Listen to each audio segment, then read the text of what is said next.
Welcome to the Human Origin Project, where we explore the science of you. To keep up to date, go to our iTunes channel and subscribe, and please leave a review if you enjoyed today's show. Today we're going to look at the full function of the pineal gland, one of the more mysterious parts of the body. The pineal gland was the last area to be really understood by neuroscientists, and today research is showing that it has a far more influential effect all over the body.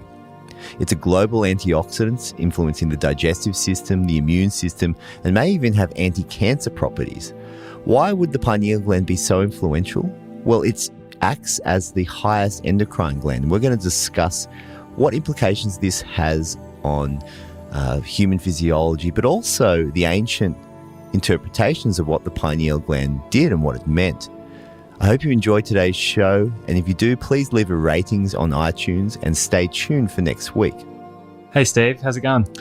Good, man. How are you? Yeah, not bad. I've been really excited about doing this podcast because I find myself whenever we hang out and we're just chatting, I'm always asking you questions about the pineal gland and the brain and how it affects us, because this is all such new and exciting information to me, because it was just a completely unknown world until we started talking about it. And it's really, I'm keen to pick your brain to get a better understanding of what you know. Yeah, it's literally a reasonably new area for me too, but kind of my background seemed to be, looking at physiology from the mouth, in lots of different angles. And then when we started to look at these ancient cultures, and, a lot of them have very detailed descriptions of the body and applications of the body. And a lot of them talk about this idea of the third eye, and it kind of really took me down this road. And, I've been doing this for a while now, looking at how applications of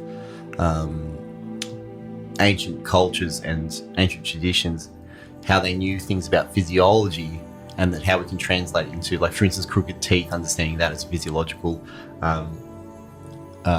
phenomena related to diet. So today kids need braces because of the food we eat, and that was based on the book of a dentist written in the 30s who observed all these ancient cultures that ate foods, and that people just did not have dental diseases. And so it was a really hard thing to put together, because he didn't describe it in that sense, and he hadn't also seen the orthodontia epidemic that we're in now. But the way you kind of understand it is lots of different multidisciplinary scientific areas, which is what the Human Origin Project is all about, into understanding one, or a multifaceted health phenomena. So that's what we're kind of looking at here, is that the pineal gland is this misunderstood physiological part of the brain, but it's a really, really important one. And that's always something that really interests me, looking at old cultures, ancient cultures' understanding of different things, and often what we sort of just dismiss it as superstition or whatever it may be, without any sort of scientific basis. But the more that we understand, especially learning about the pineal gland's function, that the ancient cultures that talked about it knew what they were talking about. It wasn't just it wasn't just fantasy or anything. It had like very, very profound impacts on them and their cultures.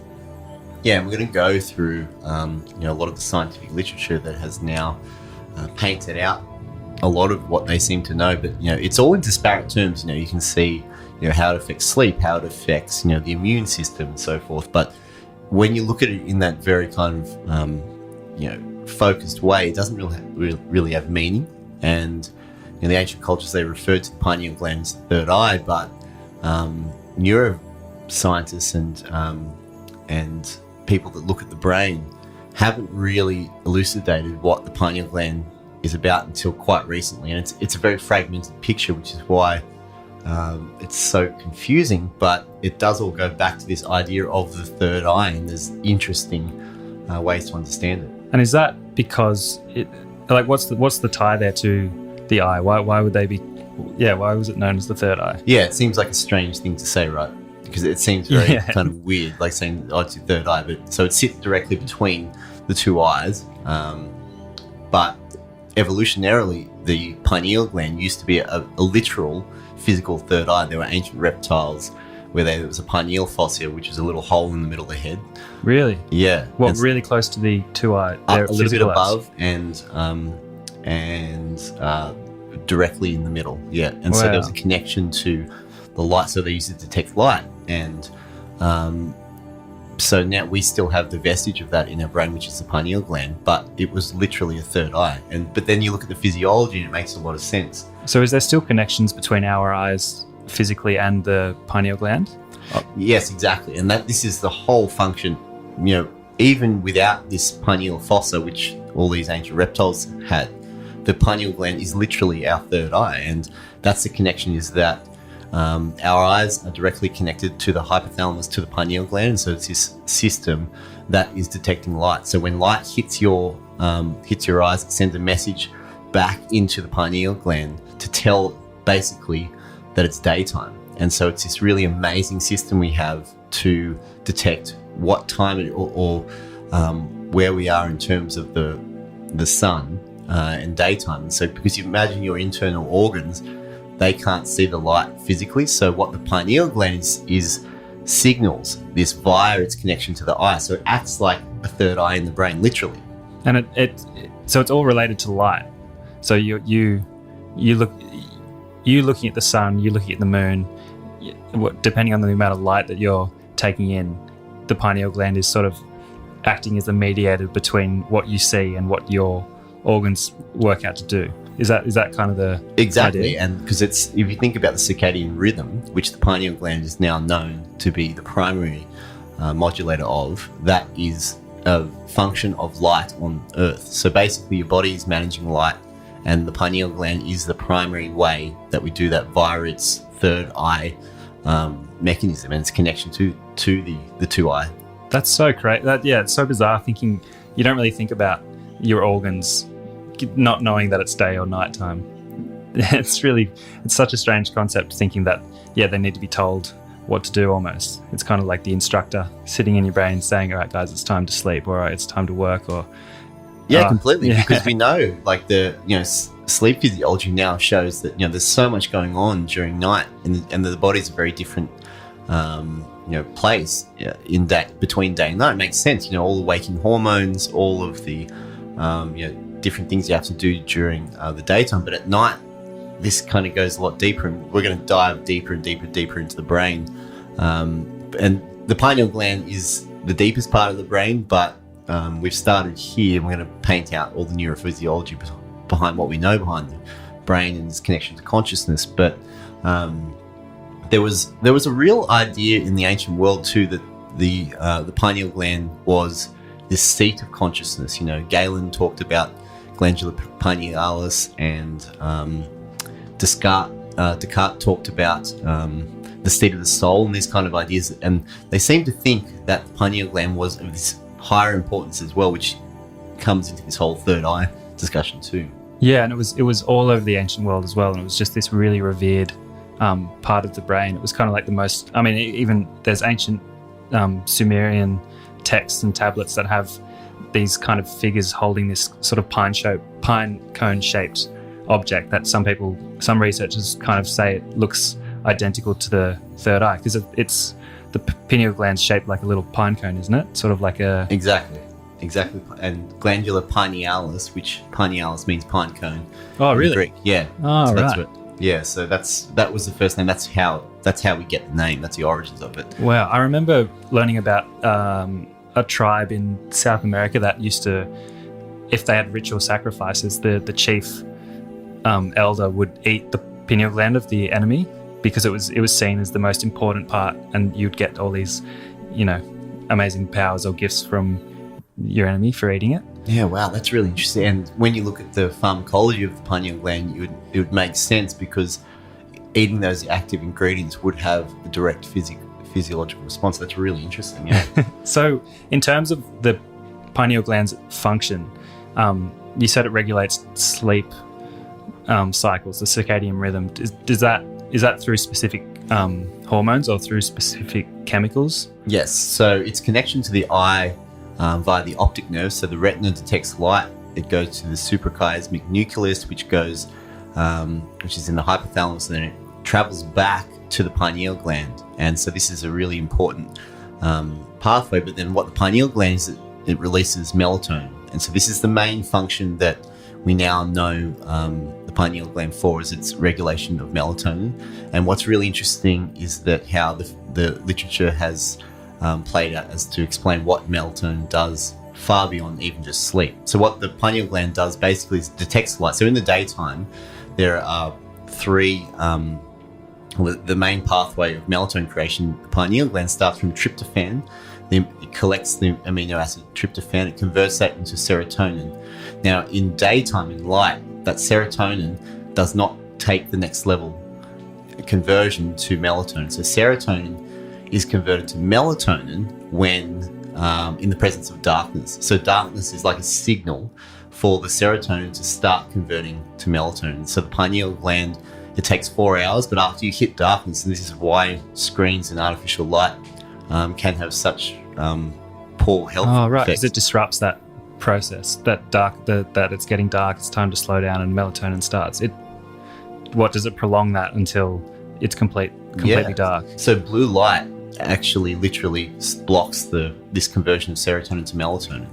And then so it takes 4 hours for this to build up. So over a 24-hour cycle, once you hit darkness evening, it takes 4 hours. So say it's 6 p.m. that it gets dark. It's not till 10 p.m. that melatonin peaks. And then what that does is it cools the body, cools your heart rate down, it takes the temperature down, and prepares the body for sleep. So unless you have that peak melatonin level, that's why if you're so wired, if you've been watching screens or you've worked late or something, it's because you don't have the melatonin levels, because you haven't reached those. And this is pure darkness as well. You think about, you don't really get pure darkness anymore in today's world. Yeah. So what are some of the functions of melatonin? I mean, you just touched on a few, but so the pineal gland administers melatonin to all these other organs, or to other endocrine glands. Is that the next sort of step? Yeah, exactly. So melatonin is released from the pineal gland into the blood. And so melatonin is actually produced elsewhere in the body, but the pineal gland is the only place where it's released into the blood. This is how the endocrine system works. But we'll talk about that after. But the main function is to slow the body down. So you think about melatonin, it's the master clock where so it's basically telling, like melatonin traveling through the body is like telling, like darkness. It's like, right, it's dark, time to get ready to rest, and telling there's a lot of rejuvenation happening during sleep as well. So it's preparing, for instance, the digestive system and immune system to rest and regenerate itself, or take in what's happened through the day. And so basically melatonin, the pineal gland takes 4 hours to release this melatonin level. It spikes, then you feel sleepy, you go to sleep, and the sleep cycles start. And it's all connected to, and this goes into a lot about stages of sleep and sleep cycles and brain waves, but the melatonin is the master director of that. And so that's what's known as the circadian rhythm and the clock.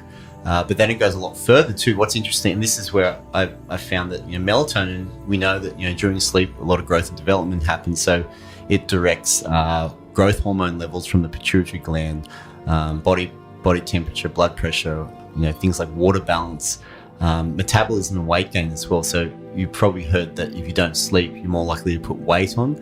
Well, that's potentially related to how the main reason melatonin has a direct effect on blood glucose levels. So what it's designed to do is to keep them steady overnight, because you're fasting overnight. So melatonin is designed to keep them steady so you don't use up too much all your blood glucose levels during sleep. Yeah, wow. And it's also related to the reason I learned about melatonin the first time it really caught my attention was when I developed tinnitus a few months ago, which is, I don't know if anyone else listening has it. It's really horrible. It's frustrating. It's just this constant ringing in your ear.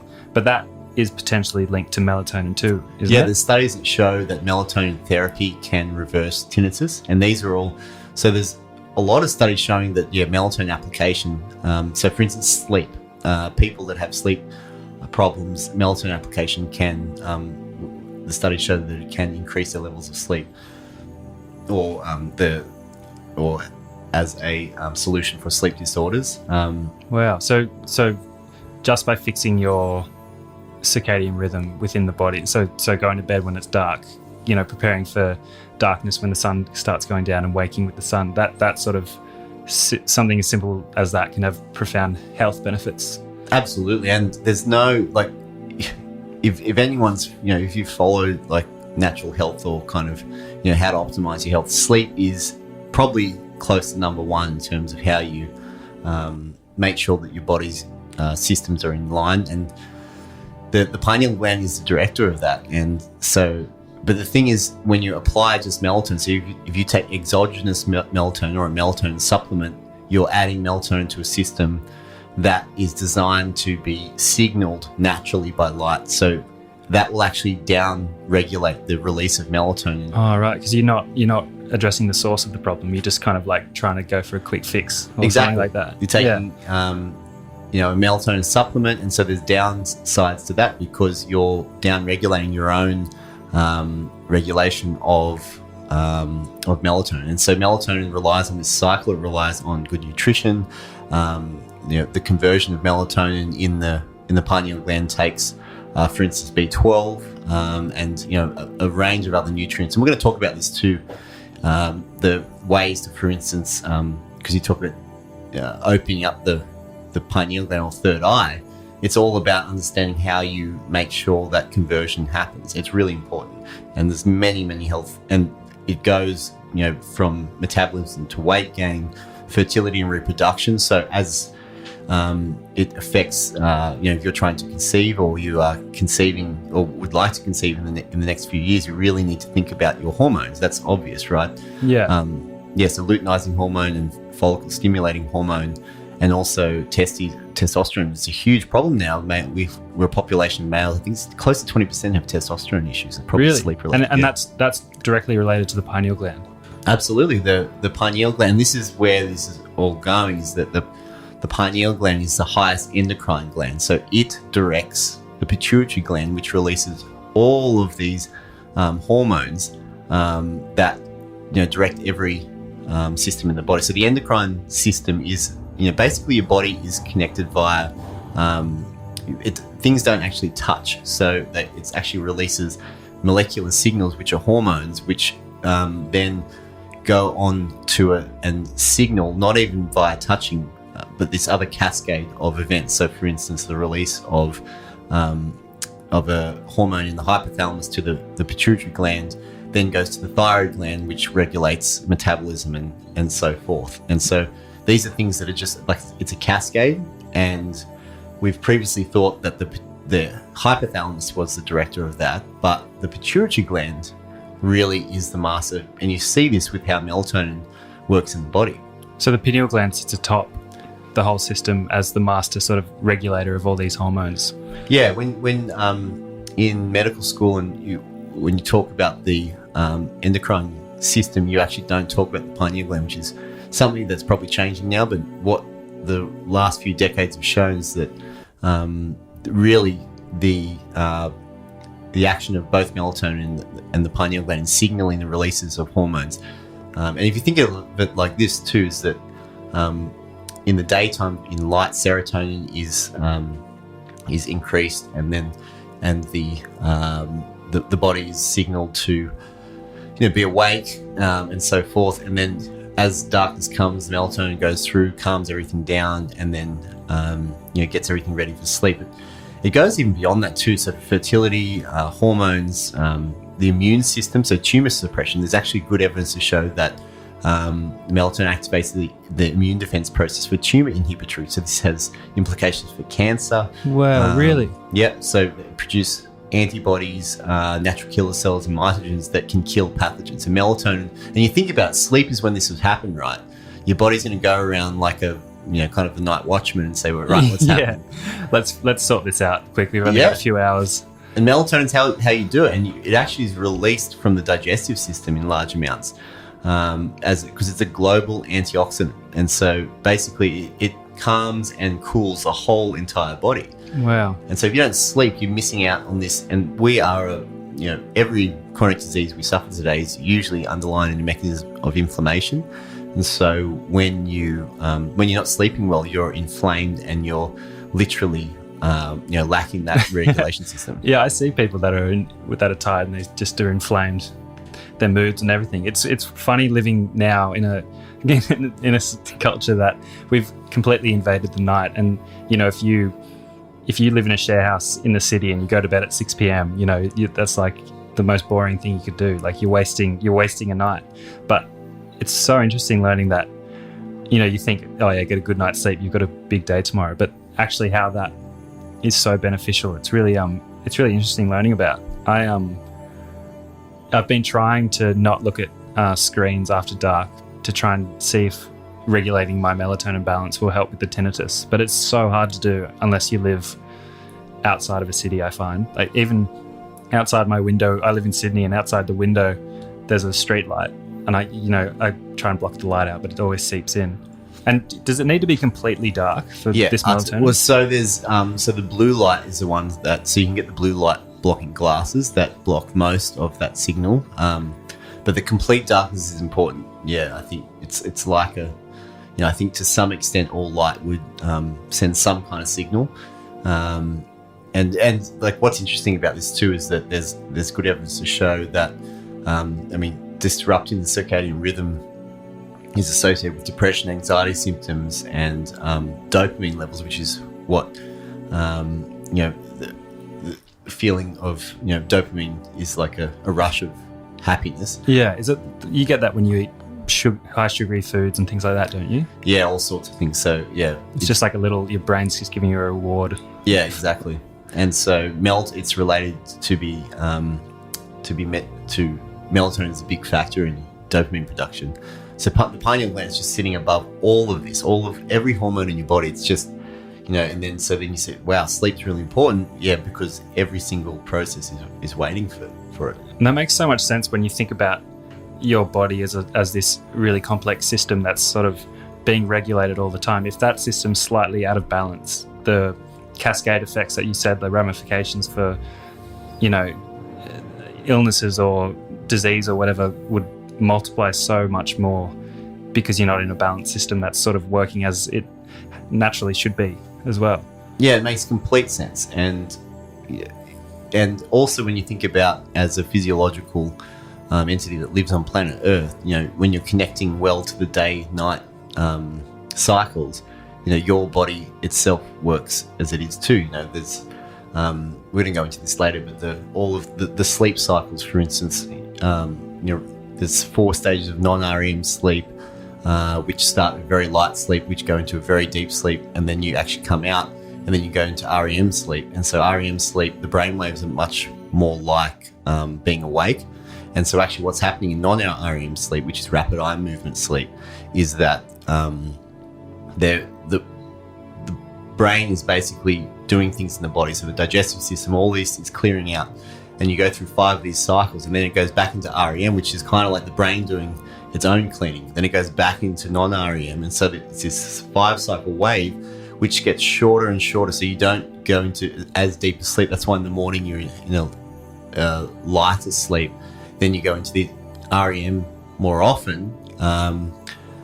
And that's where you're dreaming too.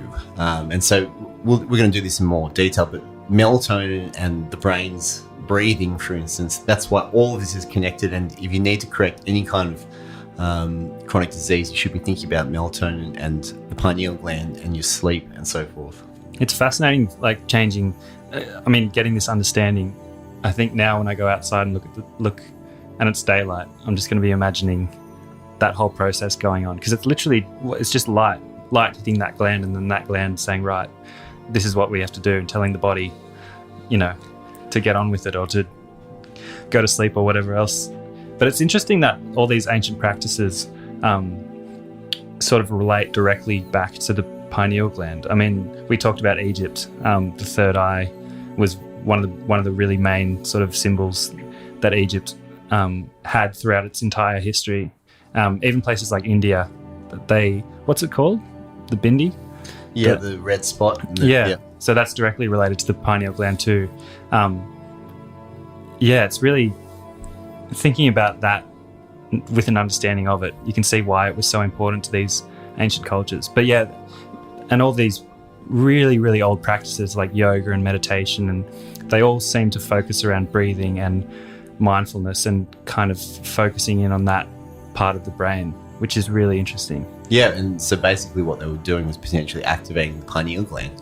And Kundalini yoga, for instance, thinks about these energy sensors in the body, and how breathing, for instance, and we know, and we're going to cover this in another session because the physiology goes another level deeper, but just to kind of give a teaser, cerebrospinal fluid dramatically influences the pineal gland, this little pine cone shaped gland, and so it's actually accessed into the third ventricle, so it has access to cerebrospinal fluid. To breathing, when you breathe in, you actually decrease the pressure of the thoracic cavity, and then when you breathe out, you increase the pressure, and so what that does is it pumps cerebrospinal fluid up the spinal column. Is that why breathing out is so relaxing?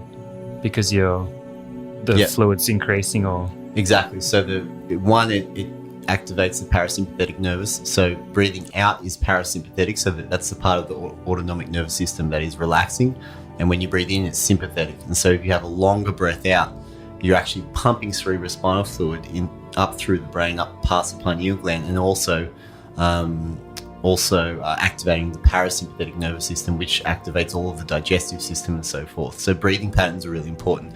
There's people with snoring, sleep apnea, and teeth grinding and sleep disorders have disruptions because if you don't breathe right through the day, you don't breathe right in the night, and you have to establish that pattern.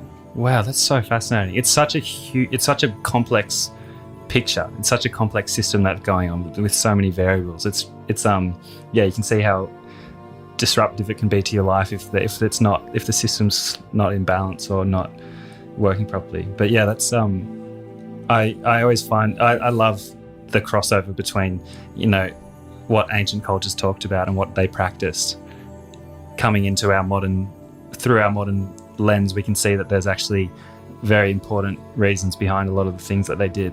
Yeah, well, if you look at yogic practice, which is very ancient, traditions in India, it spoke about how this levels out the bodily systems. If you breathe right, if you put pressure into the palate, which can stimulate the pineal gland too, which we'll talk about in another session where we go deeper into this physiology. But it was all about activating, the breathing levels. It's pretty much saying this is how you manage.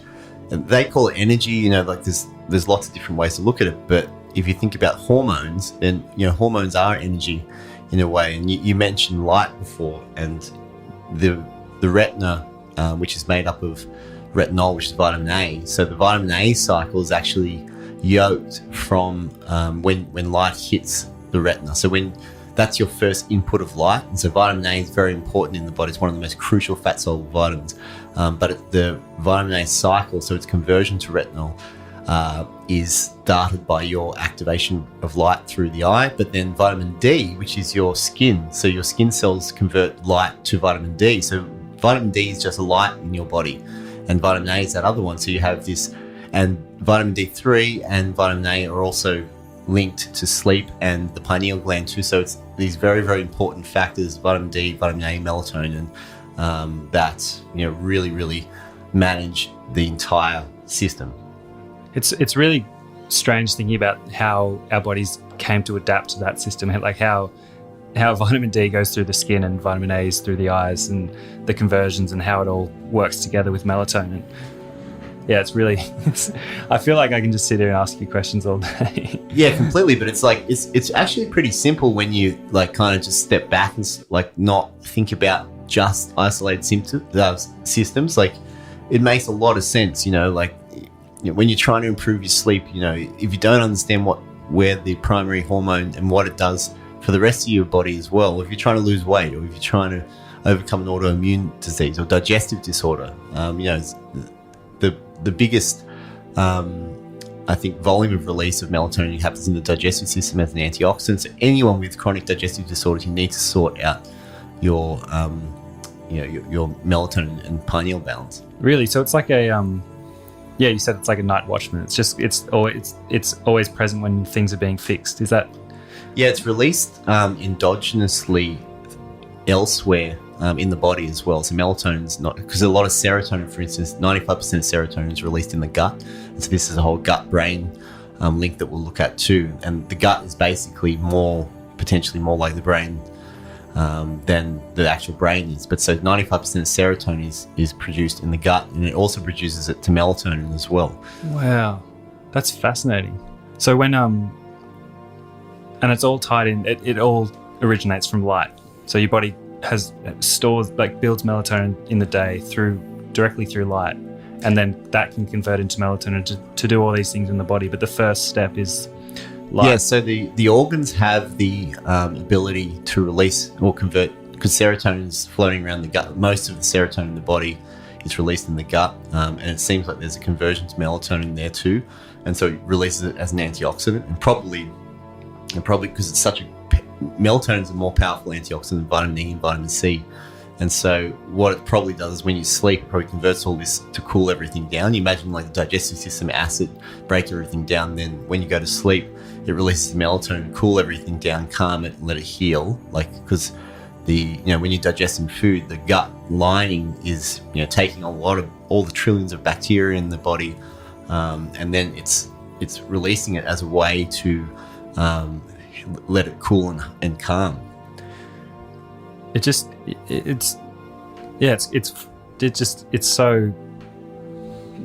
dense. It's so important, and it just kind of keeps.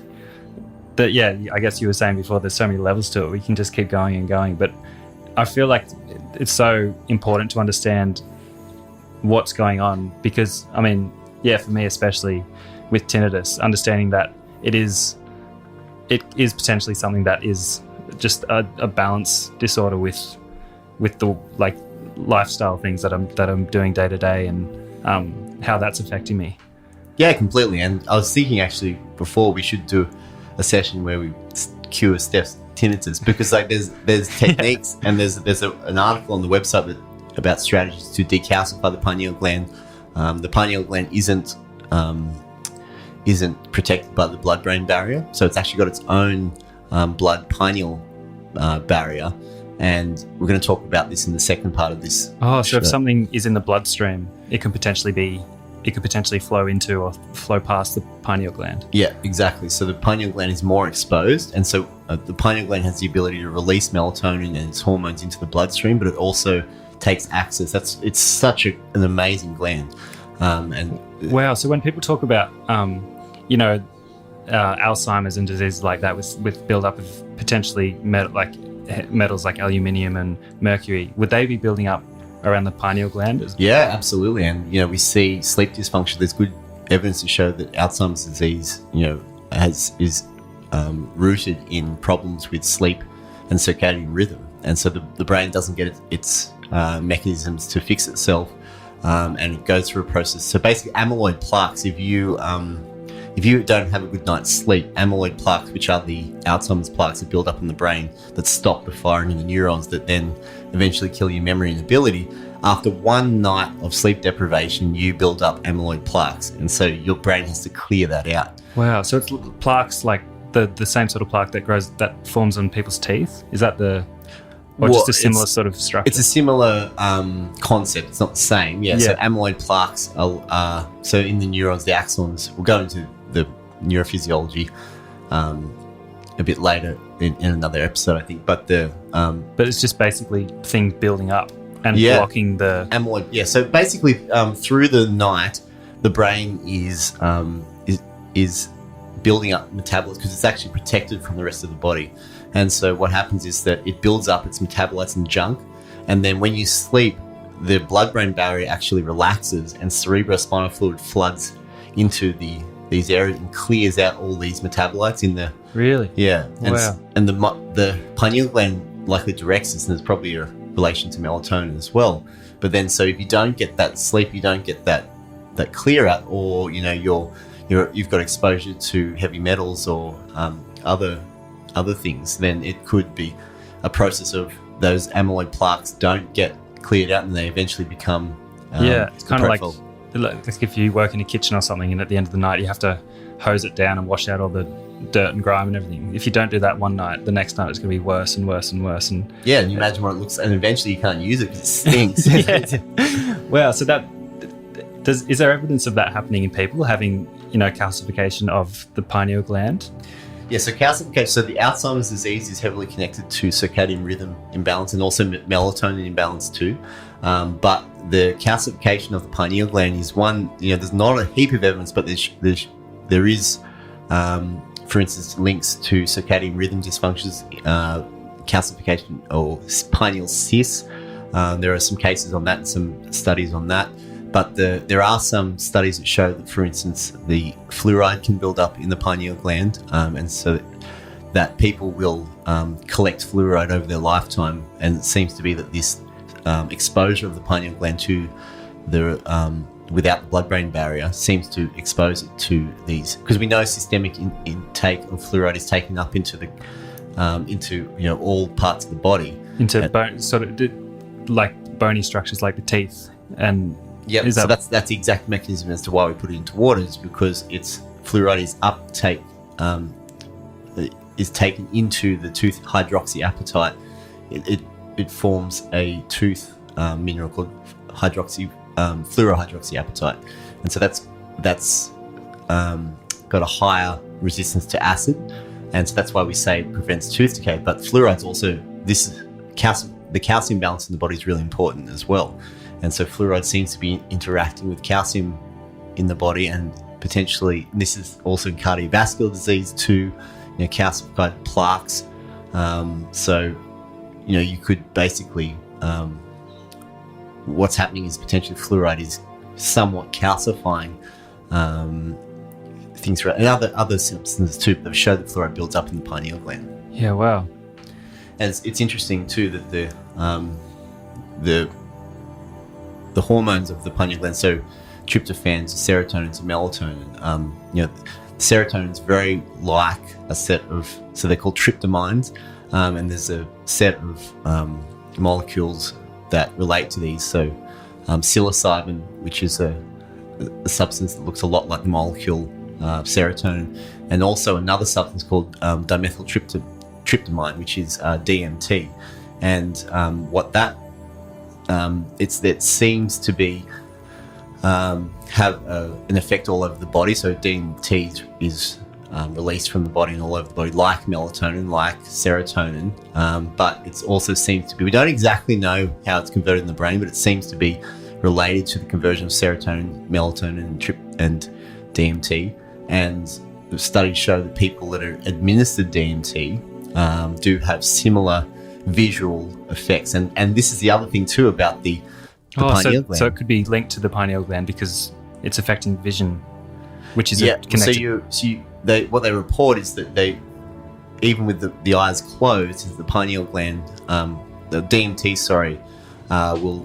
people will report similar type experiences, and so, but the pineal gland also has cells that are rods and cones. We didn't mention this at the start, actually. So they actually have rods, and that are very similar to the eye cells in the rods and cones that detect light. But the difference is they don't have the direct detection of a connection to light. So what DMT or these substances might do is give access to a vision of something else, and this may be going back to where philosophers called it the seat of the soul, and why ancient cultures seem to focus on activating it.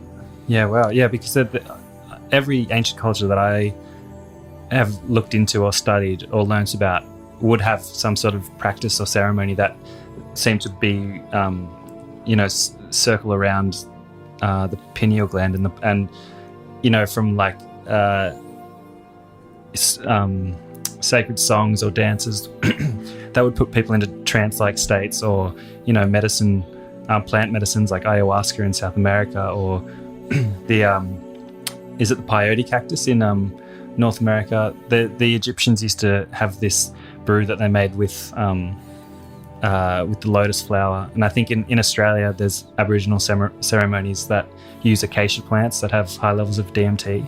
So there's links all around the world for people understanding that that there are ways to, I guess, administer or expand their awareness or perception through this DMT pineal gland combination. Yeah, and it's even beyond DMT to LSD, which was used for they use it in the army.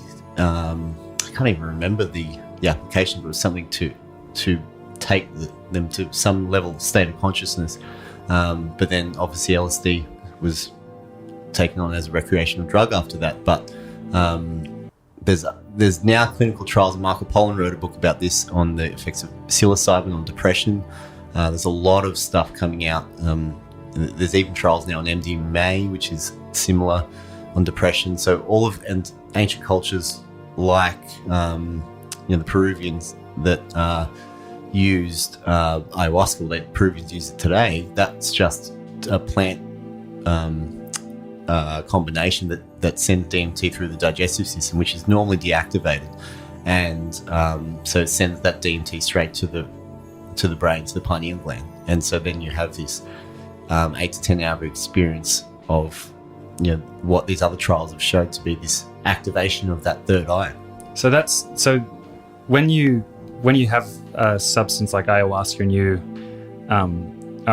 have huge amounts of DMT activated in the brain, that those processes happen naturally when you sleep, but on a very smaller scale, don't they? Or there's, because I think I remember reading that every species of plant that they have looked for DMT there's been evidence of DMT. So it seems like it's very fundamental to all forms of life. Plants, animals, obviously humans. So does it is it administered throughout the day, or does it happen at night? Yeah, DMT seems to be everywhere. It's in nearly every plant, all throughout nature, all throughout the body. It's just that real access of it and it's just like serotonin. So serotonin, which we know is 95% produced in the gut, it's likely we don't actually know yet that exactly how it works in the pineal gland, but it seems that serotonin and melatonin conversion, one of those convert to DMT. So they know that you find it, DMT in the pineal gland, so you can produce these yourself without even application. But then we know via the application of DMT in trials that it does have some kind of effect too.